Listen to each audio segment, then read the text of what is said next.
खुदा बाप, खुदा बेटे, खुदा पाक रूह के नाम से आमीन। प्रभु यीशु के पवित्र और मधुर नाम में आप सबको सलाम। खुदावंद का गुलाम कहता है, हे जाति जाति के सब लोगों, यहोवा की स्तुति करो। हे राज्य राज्य के सब लोगों, उसका जय जयकार करो। उसकी करुणा हम पर बहुत है और यहोवा की सच्चाई सदा की है। यहोवा की स्तुति करो। आए हम दुआ मांगे। सर्वशक्तिमान परमेश्वर, जमीन आसमान के मालिक, परवरदिगार, जिंदा खुदा, मेहरबान दयालु पिता, आज के दिन के लिए हम आपका धन्यवाद करते हैं। आपने अपने अनुग्रह के द्वारा आज का दिन हमारे जीवन में दिया ताकि हम सब मिलकर आपकी हजूरी में आ सकें, क्योंकि आपकी हजूरी में हमें बल मिलता है, हमें शक्ति मिलती है। प्रभु परमेश्वर, आप आदर, महिमा और स्तुति के योग्य परमेश्वर हैं।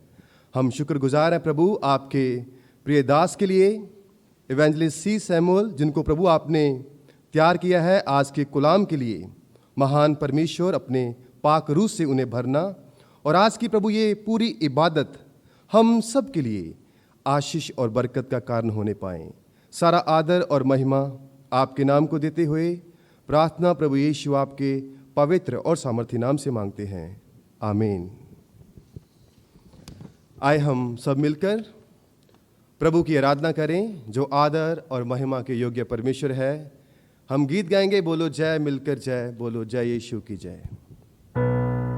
बोलो जय, मिलकर जय, बोलो जय यीशु की जय, बोलो जय, मिलकर जय, बोलो जय यीशु की जय, बोलो जय जय जय, बोलो जय, मिलकर जय, बोलो जय यीशु की जय, बोलो जय, मिलकर जय, बोलो जय यीशु की जय, बोलो जय जय जय। नए जन्म की यही रीत मन में भर दे अपनी प्रीत। नए जन्म की यही रीत मन में भर दे अपनी प्रीत। तेरे प्रेम के गाएंगे, तेरे प्रेम के गाएंगे। बोलो जय, मिलकर जय, बोलो जय यीशु की जय, बोलो जय, मिलकर जय, बोलो जय यीशु की जय, बोलो जय जय जय। तेरी कुदरत की ये शान, खुद ही दाता, खुद ही दान। तेरी कुदरत की ये शान, खुद ही दाता, खुद ही दान। पूरे कर दिल के अरमान, पूरे कर दिल के अरमान। बोलो जय, मिलकर जय, बोलो जय यीशु की जय, बोलो जय, मिलकर जय, बोलो जय यीशु की जय, बोलो जय जय जय। खिदमत अपनी ले मुझसे, इस मंदिर में तू ही बसे।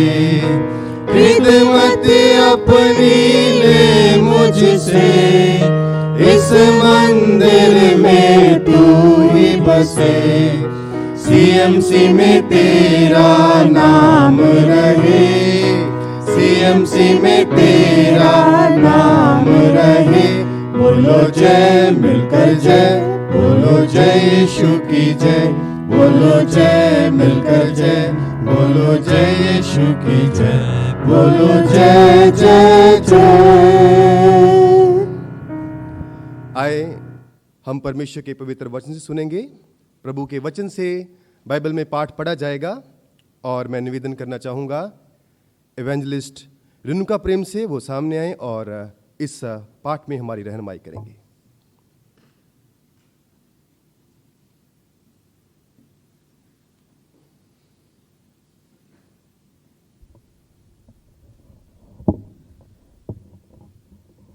परमेश्वर के वचन से पढ़ा जाएगा जॉन चैप्टर 3 16 to 21।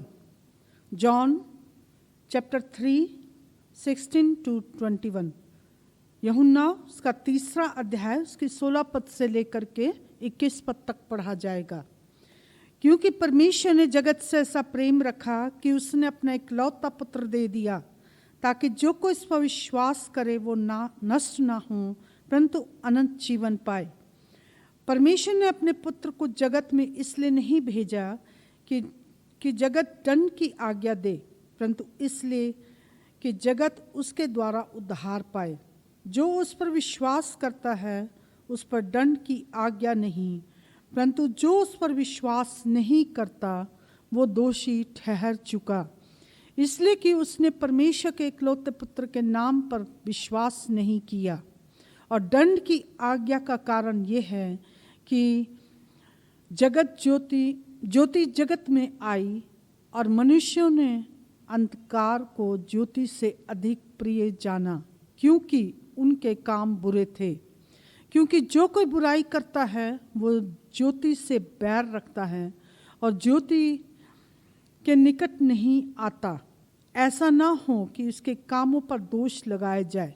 परंतु जो सत्य पर चलता है वो ज्योति के निकट आता है, ताकि उसके काम प्रकट हो कि वो परमेश्वर की ओर से किए गए हैं। परमेश्वर अपने वचन के पढ़े और सुने जाने पर आशीष देवे। आमीन।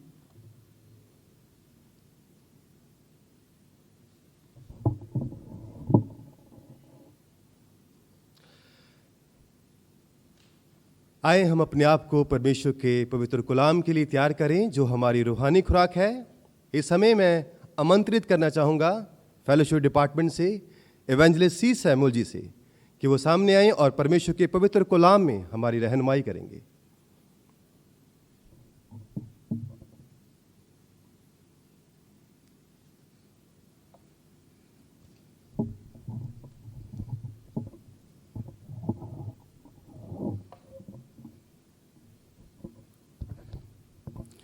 इन दिनों में हम लॉकडाउन फेज 4 में हैं, थोड़ा रिलैक्स मिला।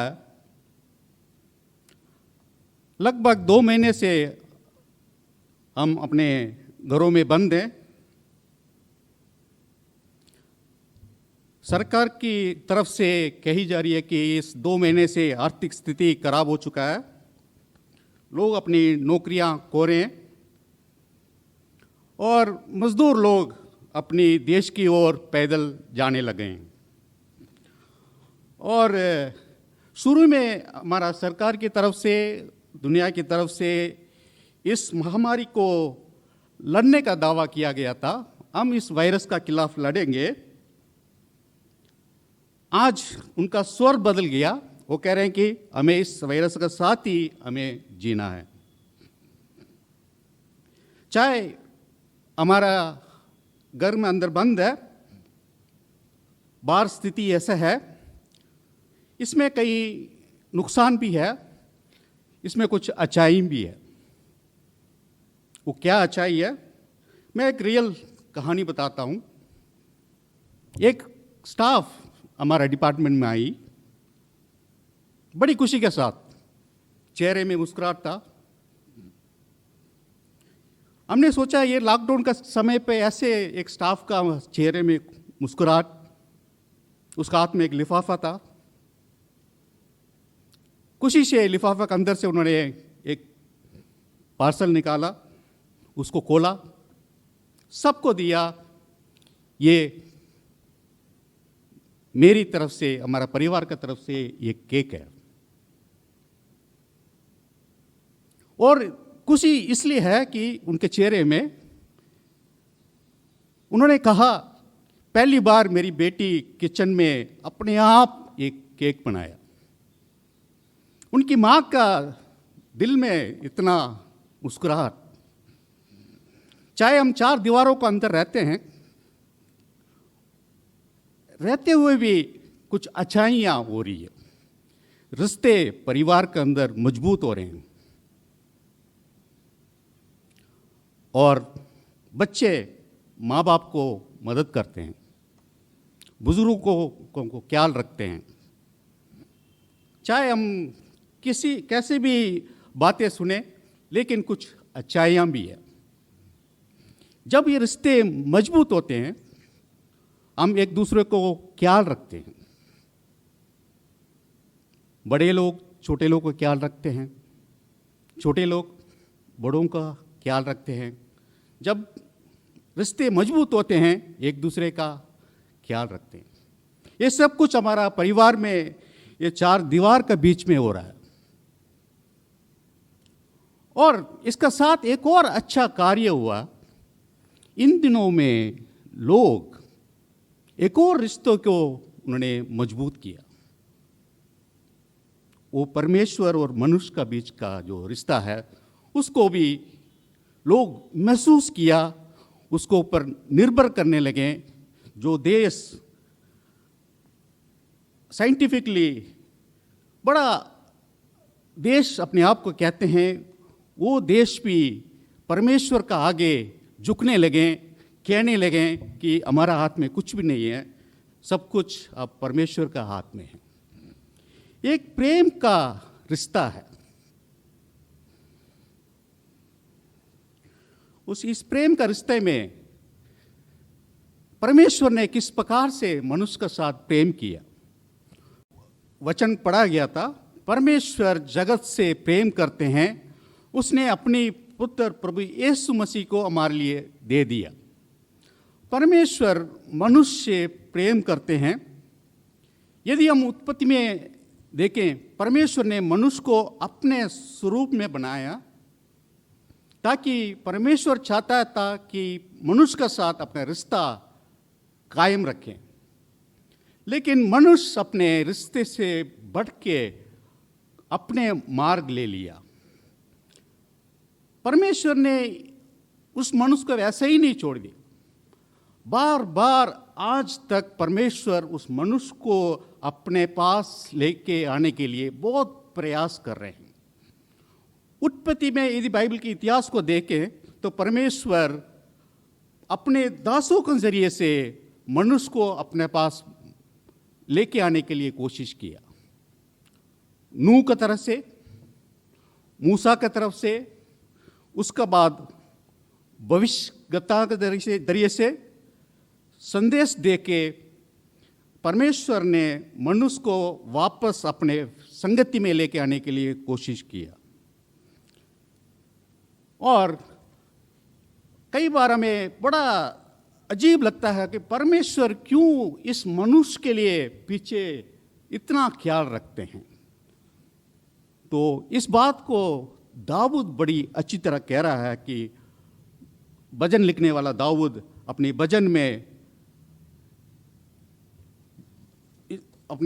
में यूं लिख रहा है कि Psalm 136 और वर्स 14 में, Psalm 139 वर्स 14 में यूं लिख रहा है कि परमेश्वर ने मुझे बायक के साथ बहुत अद्भुत तरीके से मुझे बनाया।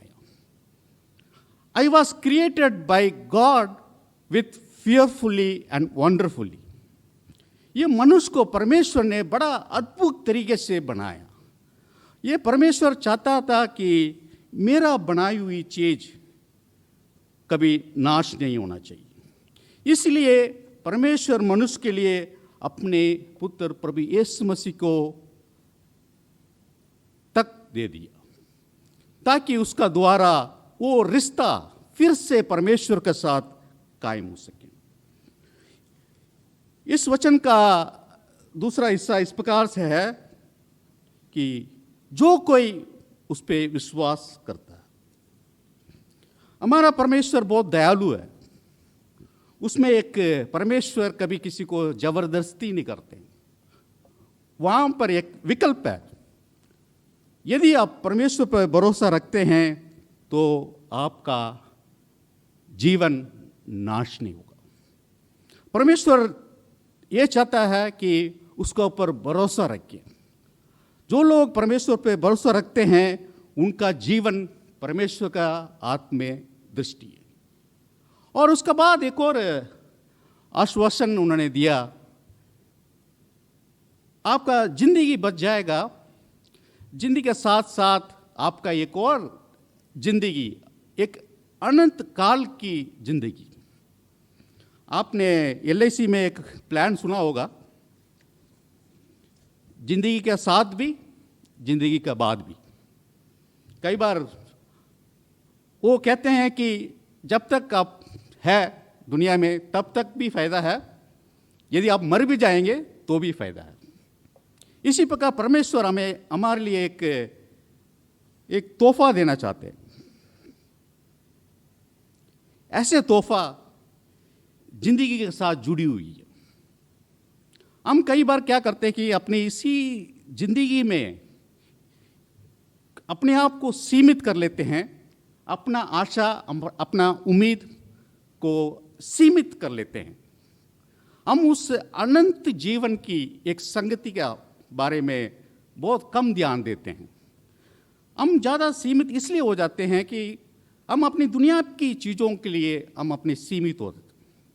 हमारा आशा कहाँ है? एक प्रमोशन लेने में, या एक छोटा घर बनाने में, एक गाड़ी खरीदने में, इस पर छोटी छोटी बातों में हम अपने आशा को सीमित कर देते हैं। लेकिन परमेश्वर इससे बढ़कर एक जिंदगी देना चाहता है। ऐसे जिंदगी जो लोग परमेश्वर पर ईमान लाते हैं, उनका जिंदगी वहीं से परमेश्वर के साथ एक रिश्ता फिर से जुड़ती है। यही बात को पुराना नियम में यिर्मयाह नबी भी यिर्मयाह 31 में यूं लिखता है, मैं एक नया वाचा बांधूंगा। I want to establish my relation with a new covenant.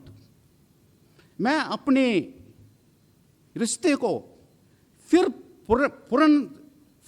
Re-establish करना चाहता हूँ। इसका मतलब परमेश्वर चाहता है कि हमारा रिश्ते को एक नया सिरे से वो देखता है। इसीलिए परमेश्वर हमें वो जिंदगी देना चाहता है जो अनंत काल की जिंदगी। कई बार हम ऐसे समय पे, कोविड-19 का समय पर पूरा दुनिया डरे हुए, पूरा इस महामारी में इनका खिलाफ लड़ने में असफल होते रहते। यदि परमेश्वर के ऊपर जो लोग भरोसा रखते हैं, उनका पास एक सुरक्षा है, अपने जीवन का एक सुरक्षा है वहाँ पर। ऐसे जिंदगी के साथ भी, इस जिंदगी का बाद भी एक सुरक्षा, एक आश्वासन हमारे जिंदगी में परमेश्वर ने दिया। ये गाना लिखने वाला यूं लिखता है, अक्सर इस गाने को बहुत अच्छा हम गाते हैं इसको, नीले आसमान का पार जाएंगे, हम मिलेंगे बादलों में। हमारा जिंदगी उस आशा की ओर होना चाहिए। हम ये सिर्फ दुनिया की आशीषों के लिए, यहाँ की बातों के लिए ज़्यादा चिंता करते हैं, इसी में ही हम अपने चीज़ों में हम ज़्यादा व्यस्त हो जाते हैं। लेकिन परमेश्वर वो उससे बढ़कर एक ज़िंदगी देना चाहता है, वो है अनंत काल की जिंदगी। अभी हमारा CMC अस्पताल में हम सबको परमेश्वर ने चुना। यहाँ इस अस्पताल का 125 साल का इतिहास में यहाँ केवल इलाज नहीं होता, इलाज का साथ साथ मरीजों का अपने जीवन से, अपने कार्य के द्वारा परमेश्वर का प्रेम को भी वो लोग महसूस करते हैं। हमारा कार्य, जिस प्रकार से डॉक्टर एडिथ ब्राउन ने बोला, मेरा कार्य उस महाराजा के लिए। इस समय में, इस मुश्किल समय में हम ये कह सकते हैं कि हम सबका कार्य जो है उस परमेश्वर महाराजा के लिए। जिस प्रकार से ये आज का जो पढ़ा गया पोर्शन है, इसमें परमेश्वर का प्रेम को हम महसूस कर सकते हैं। उस रोशनी को हम अपने जीवन में लेके आएं। हम अपने भरोसों को, अपने विश्वास को उस प्रभु यीशु मसीह पे रखें, जिसने हमें उधार दिया। उधार का साथ परमेश्वर जानता है ऐसे समय पे हमें क्या ज़रूरत है। सब परमेश्वर अपनी तरफ से हम सबको आशीष और बरकत दे ताकि हम इस अस्पताल में काम करते हुए उसका नाम का महिमा मिल सके और हमारा कार्य के द्वारा मरीजों का रिश्तेदारों के लिए, समाज के लिए एक अच्छा कार्य इन दिनों में कर सकें। आइए दुआ करें। सर्वशक्तिमान दयालु परमेश्वर, हम धन्यवाद करते हैं प्रभु जी ये खूबसूरत समय के लिए। आपने ऐसे समय दिया हम सबको प्रभु जी इस अस्पताल में कार्य करने के लिए एक अवसर दिया। आपने हमें चुना, इसका योग्य बनाया, अपने कामों के ज़रिए से दूसरों को सेवा कर सके प्रभु जी। ना केवल शारीरिक चंगाई, इसका अलावा उस ज़िंदगी के बारे में हम बता सकें ताकि एक ऐसे ज़िंदगी उनको दें, ऐसे आशा उन मरीजों को दें ताकि हमारा कार्य के द्वारा उनका जीवन बच जाए, उनको भी एक अनंत जीवन मिल सके प्रभु जी। हमारा प्रार्थना प्रभु जी इन दिनों में जितने भी मरीज हमारा अस्पताल में हैं, जिनका इलाज कर रहे हैं, पूरा टीम्स के लिए, उनकी प्रयास के लिए हम दुआ करते हैं। सबका साथ रहना, सबको सुरक्षा प्रदान करना प्रभु जी। इस प्रार्थना को प्रभु यीशु मसीह के मीठे और मधुर नाम से मांगते हैं, आमीन।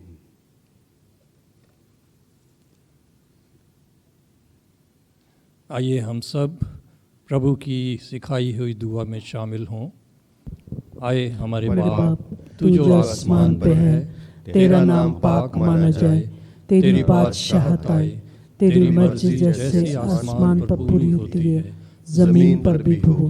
हमारी रोज की रोटी आज हमें बख्श दे, जिस तरह हम अपने कसूरवारों को माफ़ करते हैं। तू भी हमारे कसूरों को माफ कर, हमें आजमाइश में न पड़ने दे, बल्कि बुराई से बचा, क्योंकि बादशाह, कुदरत, जलाल हमेशा तेरे संग रहे। आमीन।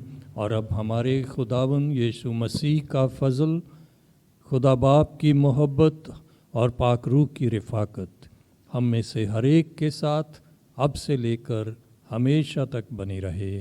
आमीन। Thank you. God bless all.